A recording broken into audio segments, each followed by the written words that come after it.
সাহসী ছেলে। তোমার শরীর কেমন? কোনো সমস্যা হয়নি তো, তাই না? সমস্যা হয়নি আম্মা, ভালো আছি। অভিযান থেকে দ্রুত ফিরে আসায় আমরা খুবই চিন্তিত ছিলাম, ভেবেছিলাম কোনো সমস্যা হয়েছে। আমার হয়নি, কিন্তু ওখানে জাহাপনার উপর ভয়ানক বিপদ এসেছিল। এর মানে কি? জাহাপনা কেমন আছেন? এলকাস মির্জার লোকদের মধ্যে একজন শাহ তাহমাসপের গুপ্তচর ছিল। দেখা করতে এসে ওরা জাহাপনাকে হত্যা করতে চেয়েছিল। সুলাইমান? চিন্তা করবেন না আম্মা, তিনি ভালো আছেন। আল্লাহকে ধন্যবাদ। মোস্তাফা ভাই দীর্ঘজীবী হন। তিনি এই বিষয়টা জানতে পেরে সময় মতো এসে জাহাপনাকে বাঁচিয়েছেন। মুস্তাফা ও ওখানে কেন গিয়েছিল? কিভাবে জেনেছে? জাহাপনা বেঁচে আছেন তাতে খুশি না হয়ে মোস্তাফা ভাই কেন গিয়েছিলেন সেটা জিজ্ঞেস করছেন।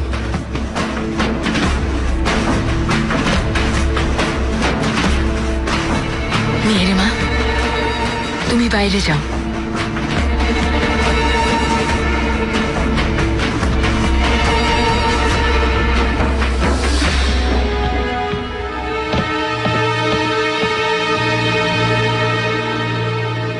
তাহলে মুস্তাফা ভাই ওনাকে বাঁচিয়েছেন? জেনিচেরিরা শাহজাদা মুস্তাফা সৈন্য শিবিরে থাকা অবস্থায় ওনার জন্য জয়ধ্বনি করেছে বলে শুনেছি। জাহাপনা নিজেও তা দেখেছেন। মুস্তাফা ভাই এ কাজ করতে গিয়ে নিজের অনেক ক্ষতি করলো, তাই না সকুল্ল? ঠিক বলেছেন শাহজাদা। এছাড়া শাহজাদা মুস্তাফা যতদিন সৈন্য শিবিরে ছিলেন তিনি আর শাহজাদা বেয়াজিদ একই সাথে ছিলেন। আমাদের সবাই কথা ভালো করে জানে, শুধুমাত্র আম্মা এ ব্যাপারটা জেনেও মানতে চান না। কিন্তু ওনার এই ভুল ইনশাল্লাহ ভাঙবে।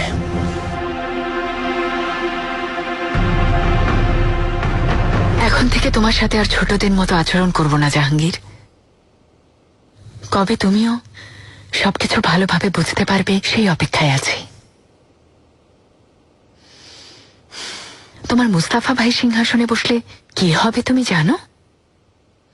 আমাদের সবাইকে ফাঁসি দেবে, আমাদের কাউকে বেঁচে থাকতে দেবে না। আমার মনে হয় না এই সামান্য ব্যাপারটা অতদূর যাবে আম্মা। তার চেয়ে বরং সেলিম যদি সত্যটাকে মেনে নেয় এবং সিংহাসনের দাবি ছেড়ে দেয়, আর কোনো ঝামেলা হবে না। কি বোঝাতে চাইছো তুমি? মুস্তাফা ভাই সিংহাসনের যোগ্য উত্তরসূরি, তাই বোঝাতে চাইছি। বেয়াজি তো মেনে নিয়েছে, মুস্তাফা ভাইয়ের সাথে সমঝোতা করেছে। মুস্তাফা ভাই সিংহাসনে বসলে ও তা মেনে নেবে, ওনার পথে বাধা হয়ে দাঁড়াবে না। মুস্তাফা ভাইও এর উপযুক্ত প্রতিদান দেবেন। এই সাম্রাজ্য কোনো সমঝোতার মাধ্যমে চলে না। আমি এখানে তোমাদের ভবিষ্যতের জন্য নিজেকে শেষ করছি, আর অন্যদিকে তোমরা নিজেদের জন্য আর আমার জন্য কবর খুঁড়ছো। দয়া করে শান্ত হন আম্মা। আমি আর বেয়াজিদ দুজনেই মুস্তাফা ভাইকে সমর্থন করি, ওনার উপর আস্থা আছে। এর প্রতিদান মৃত্যু নয়, এমন কিছুই হবে না। এই তো সেদিন হাজারো সৈন্য নিয়ে প্রাসাদের দরজায় এসেছে, প্রকাশ্যে সবাইকে হুমকি দিয়েছে, চাইলে সবার জীবন নিয়ে নিতে পারত। দুর্ভাগ্য যে তারপরেও আমাকে সব কথা শুনতে হচ্ছে। সন্তানের জন্য বাবার পাঠানো কাপ্তানে যদি কেউ বিষ না দিত তাহলে এমন ঘটনা কখনোই ঘটতো না আম্মা।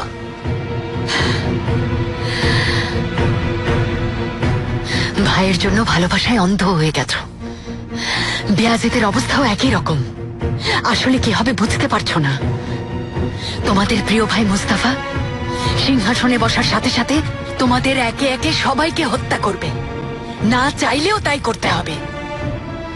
এই সাম্রাজ্যের আইন, নিয়ম নীতি আর ইতিহাস তাই বলে।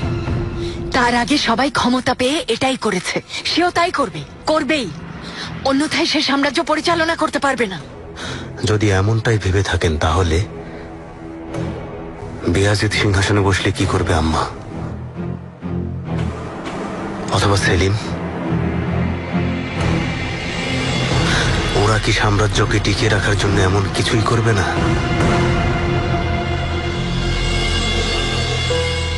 যদি আমার সন্তানদের কেউ সিংহাসনে বসে, সেখানে আমি থাকব, আর আমি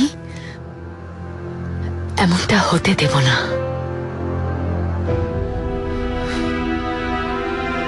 এটা শুধুই আপনার কল্পনা আম্মা। যেহেতু মুস্তাফা ভাই আমাদের কথা দিয়েছেন, আশা তো আছে।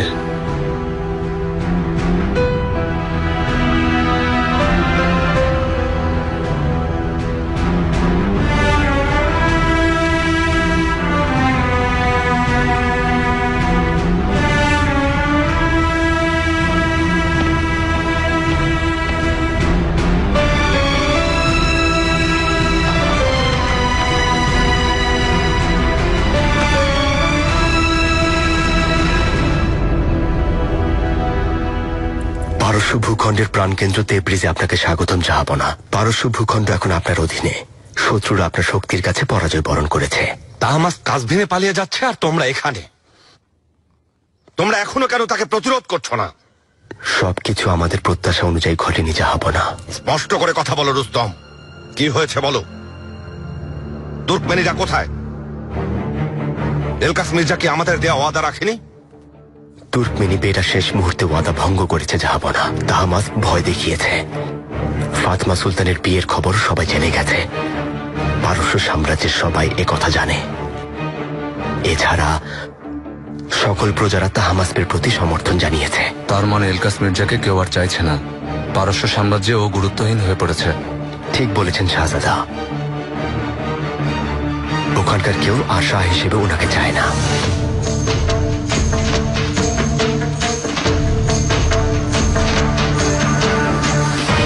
আগামী জুম্মাবার সুলতানা শাহজাদা মেহমেতের মাজার জিয়ারত করতে যাবেন, কিন্তু তার আগে ওয়াকফে কুরআন খতমে যাবেন। সবকিছু ভালোভাবে ব্যবস্থা করবে, কোথাও কোনো সমস্যা দেখতে চাই না। আপনি নিশ্চিন্তে থাকুন আফিফা খাতুন, কোনো সমস্যা হবে না।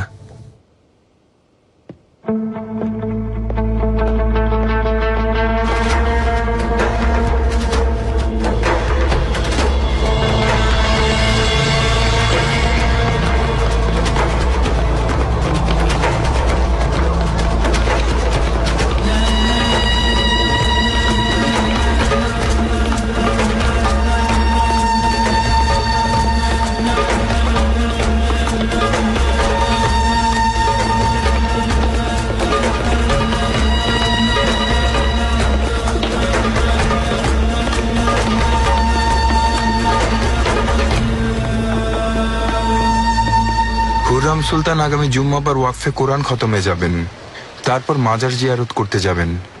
আচ্ছা আচ্ছা, অবশেষে খুররাম সুলতানকে সরিয়ে দেওয়ার সময় এসেছে। যদি আমরা এবার সফল হতে পারি, শুধু শাহজাদা মুস্তাফার নয়, পুরা পৃথিবীর ভাগ্য বদলে যাবে। ইনশাল্লাহ রেস। রুস্তম পাশাকে সাথে নিয়ে শত শত নিষ্পাপ মানুষকে হত্যা করেছে, সেসবের কোনো হিসাব নেই। আমরা বদলা নেব।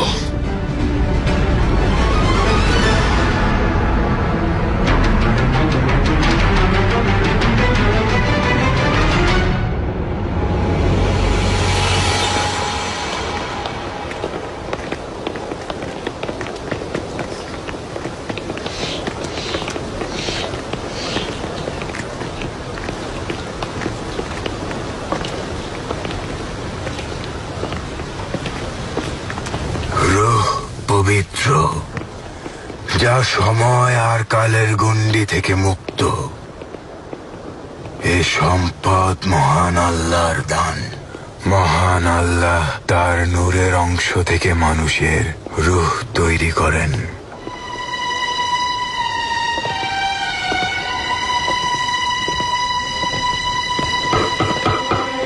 হে সুলেমান, শরীর একটা পর্দা। মৃত্যুর সাথে সাথে শরীর নামক পর্দা থাকে না। আল্লাহ মানুষের উপর থেকে এই পর্দা সরিয়ে নেন। এমনকি শ্রদ্ধেয় মাওলানা জালালউদ্দিন রুমি বলেছেন, আমি মারা গেলে মৃত বলো না, এটা মৃত্যু না, রূপ বদল। আমার অস্তিত্ব হারিয়ে যায়নি, কথাটা মনে রেখো।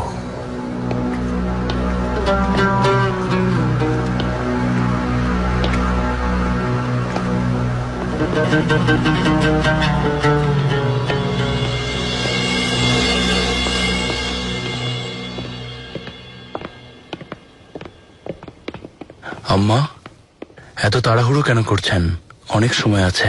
প্রথমে ওয়াকফে কোরআন খতম শুনব, কেননা বাকি সময় মেহমেতের মাজারে দোয়া করে কাটাবো। মিহিরিমার জাহাঙ্গীরও কি আপনার সাথে যাবে? না, যখন মাজারে আসবে ওদেরকে নিয়ে আসবে। তোমাদের সাথে ওখানেই দেখা হবে, সেখান থেকে একসাথে ফিরবো। আপনার যেমন ইচ্ছা।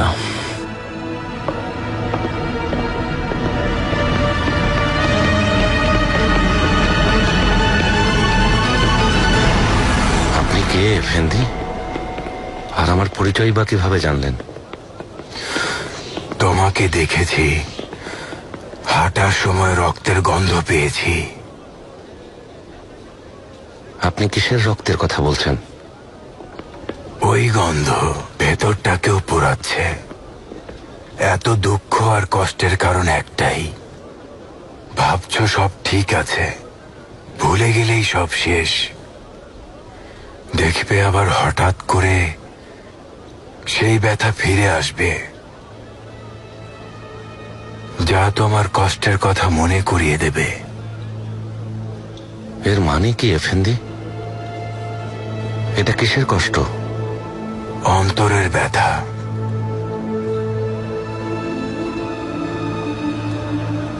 বহু বছর আগে এই কষ্টের বীজ বপন হয়।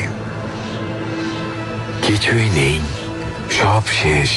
যতবার এই ভেবেছ, ততবার সেই কষ্ট আবার নতুন ভাবে তোমাকে যন্ত্রণা দিয়ে আসছে। প্রতিদিন বাড়ছে আর তোমার হৃদয়কে ক্ষতবিক্ষত করে দিচ্ছে, যেন তুমিও প্রিয়জন হারানোর বেদনা বুঝতে পারো।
وعلى آل إبراهيم إنك حميد مجيد اللهم بارك على محمد وعلى آل محمد كما باركت على إبراهيم وعلى آل إبراهيم إنك حميد مجيد اللهم إني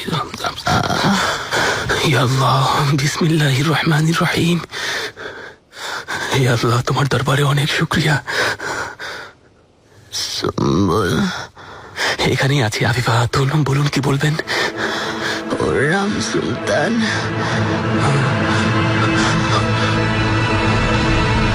বহু বছর আগে এই কষ্টের বীজ বপন হয় আর নেই, সব শেষ। যতবার এই ভেবেছ ততবার সেই কষ্ট আবার নতুন ভাবে তোমাকে যন্ত্রণা দিয়ে আসছে, প্রতিদিনই বাড়ছে আর তোমার হৃদয়কে ক্ষতবিক্ষত করে দিচ্ছে, যেন তুমিও প্রিয়জন হারানোর বেদনা বুঝতে পারো।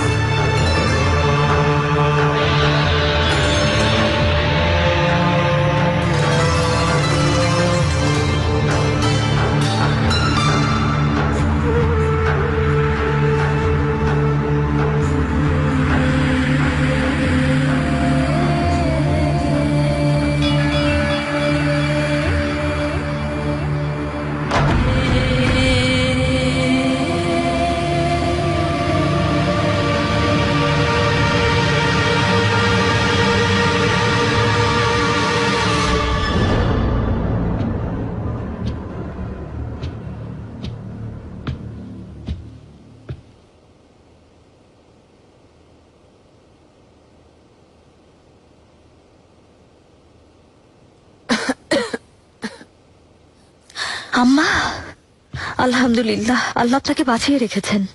কি হয়েছে? আপনার কিছুই মনে পড়ছে না? মাথার উপর হঠাৎ পাথর পড়তে শুরু করলো, তারপর কিছু মনে নেই। জ্ঞান হারিয়ে ফেলেছিলেন। এত বড় দুর্ঘটনা ঘটার পর বেঁচে ফেরাটা একটা আশ্চর্যজনক ঘটনা। দুর্ঘটনা? দুর্ঘটনা আম্মা, একটা ভয়ঙ্কর দুর্ঘটনা। ফেরার রাস্তার উপরে রাখা পাথর দড়ি ছিঁড়ে পড়ে যায়।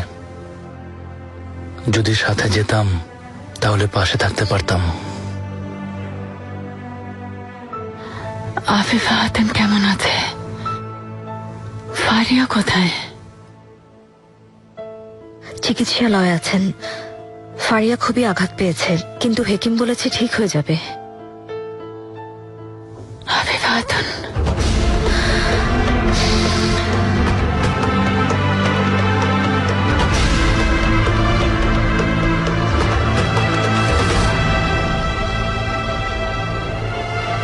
بسم الله الرحمن الرحيم قل هو الله احد الله الصمد لم يلد ولم يولد ولم يكن له كفوا احد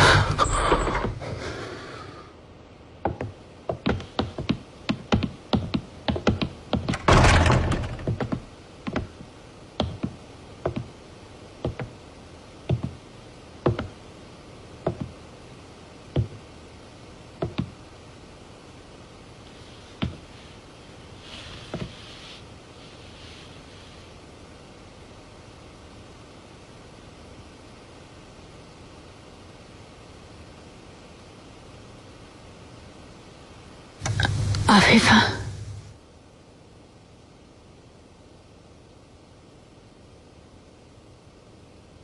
আফিফা,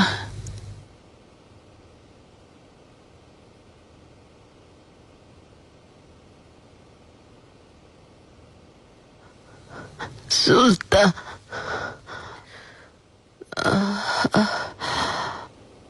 সুস্থ হয়ে যাবেন, চিন্তা করবেন না। হেকিমরা বলেছে আপনি সুস্থ হবেন। আপনার ছেলে ইয়াহিয়া এফেন্দিকে খবর পাঠিয়েছি, বুরসা গিয়েছেন, কিন্তু চলে আসবেন, ওনার সাথে দেখা হবে। এখানেই শেষ সুলতানা, বিদায়ের সময় হয়েছে। আল্লাহ না করুন। আপনি আমাদের কাছে খুবই গুরুত্বপূর্ণ। জাহাপনার কাছে আপনি মায়ের মতো সম্মান আর ভালোবাসার পাত্র, আমার কাছেও তাই। আপনি যখন প্রাসাদে এসেছিলেন আমাদের মতের মিল হচ্ছিল না। আমার মনে আছে, দুজন দুই পথে চলতাম। আপনি রেগে যেতেন। অসম্ভব, অসম্ভব সুলতানা, কোন সাহসে? আপনি কোনো অন্যায় করেননি। দীর্ঘ পথ চলায় অনেক কিছু শিখেছি আপনার কাছ থেকে। আমাদের উদ্দেশ্য এক ছিল। আমরা দুজন যখন যা করেছি সবকিছু জাহাপনার ভালোর জন্য করেছি। আফিফা, যদি কখনো অজান্তে আপনার প্রতি কোনো অবিচার করে থাকি, আমার কোনো অনিচ্ছাকৃত কাজে যদি কষ্ট পেয়ে থাকেন, তাহলে ওই ভুলগুলোর জন্য দয়া করে আমাকে ক্ষমা করে দেবেন। অসম্ভব সুলতানা, কিসের ভুল? আমি আপনার উপর সন্তুষ্ট সুলতানা। আমার প্রভু আপনার উপর সন্তুষ্ট থাকুন। কখনো আপনার প্রতি অসন্তুষ্ট ছিলাম না। আফিফা, হেকিমকে ডাকো। আফিফা। সুলতানা, আপনার জানা প্রয়োজন। আপনাকে জানাতে চাই। কি জানাতে চান আফিফা? অসুস্থ। কে অসুস্থ? জাহাপনা।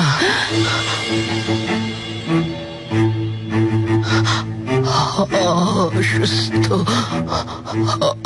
অসুস্থ। তিনি ভালো নেই।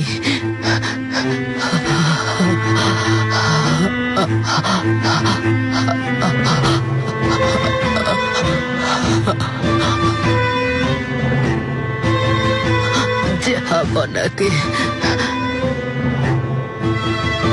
দেখে রাখবেন।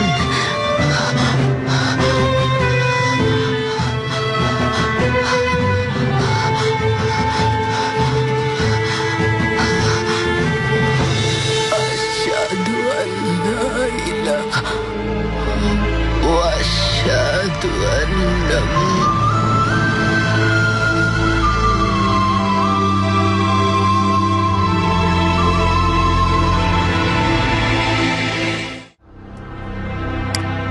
তুমি আমার প্রতিচ্ছবি, তুমি আমার অন্তরাল।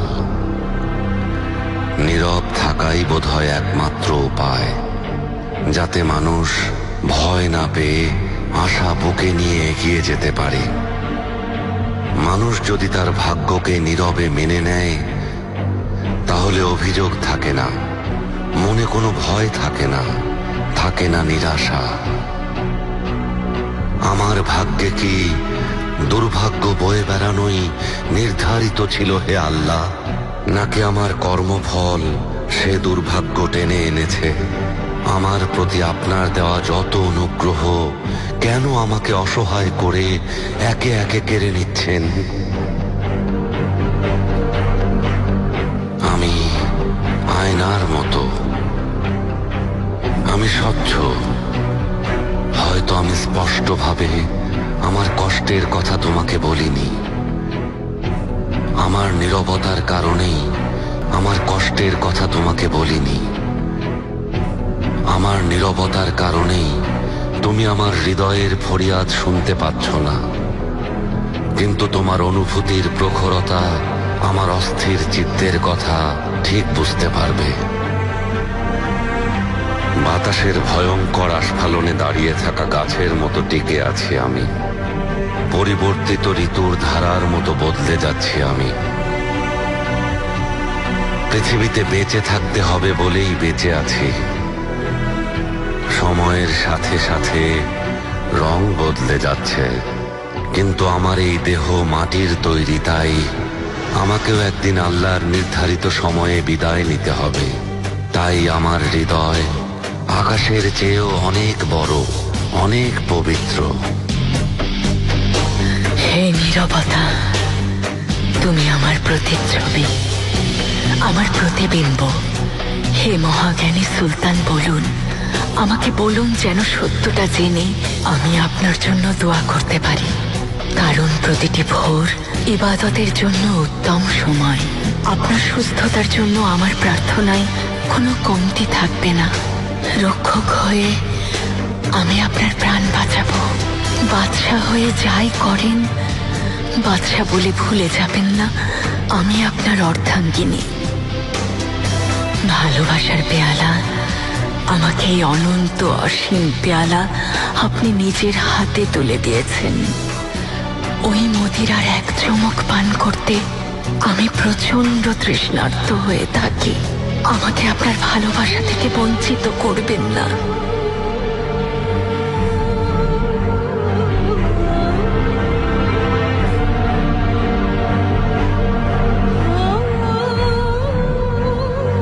আমার কণ্ঠ অসাড়, সব কথা হারিয়ে ফেলেছি, আমি নিশ্চুপ।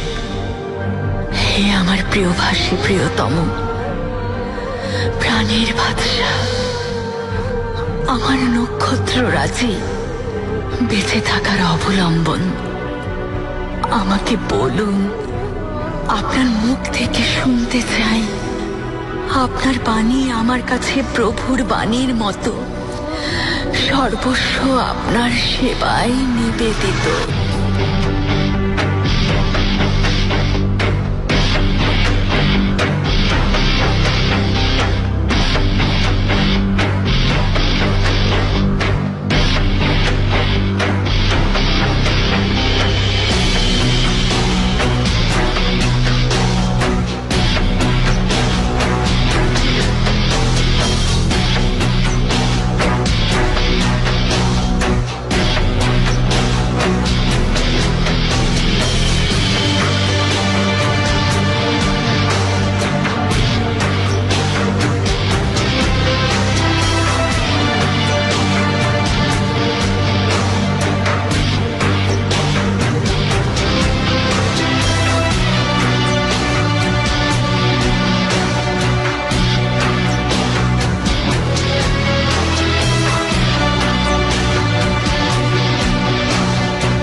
শাহজাদা সেলিমকে আসতে বলো।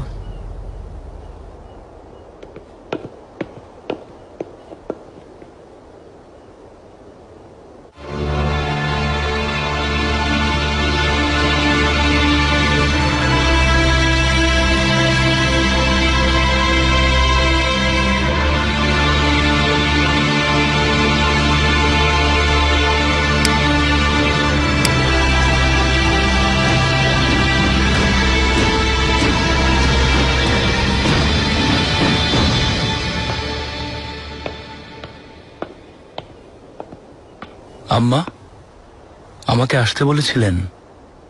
এসো বাবা, কাছে এসো।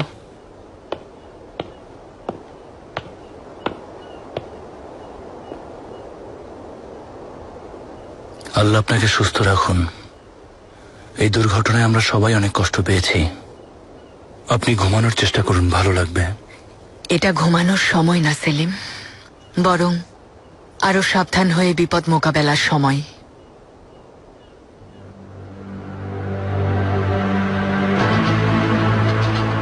তুমি আমার মনের ইচ্ছা জানতে চেয়েছিলে, তাই না? সিংহাসনের উত্তরসূরি হতে বেয়াজিদকে নাকি তোমাকে সমর্থন করব ভাবতে বলেছিলে। ভেবেছি আর সিদ্ধান্ত নিয়েছি, আজ থেকে তুমি আর একা নও, তোমার সাথে আমি আছি। আম্মা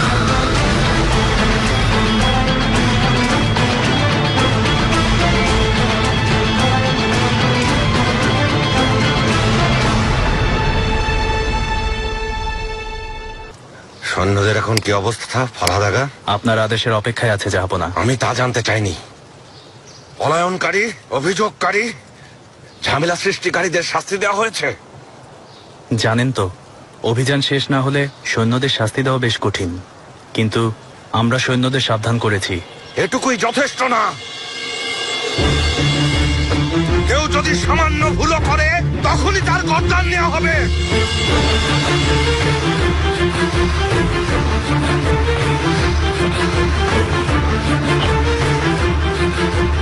আমি এই ভূখণ্ডে অভিযানে এসেছি।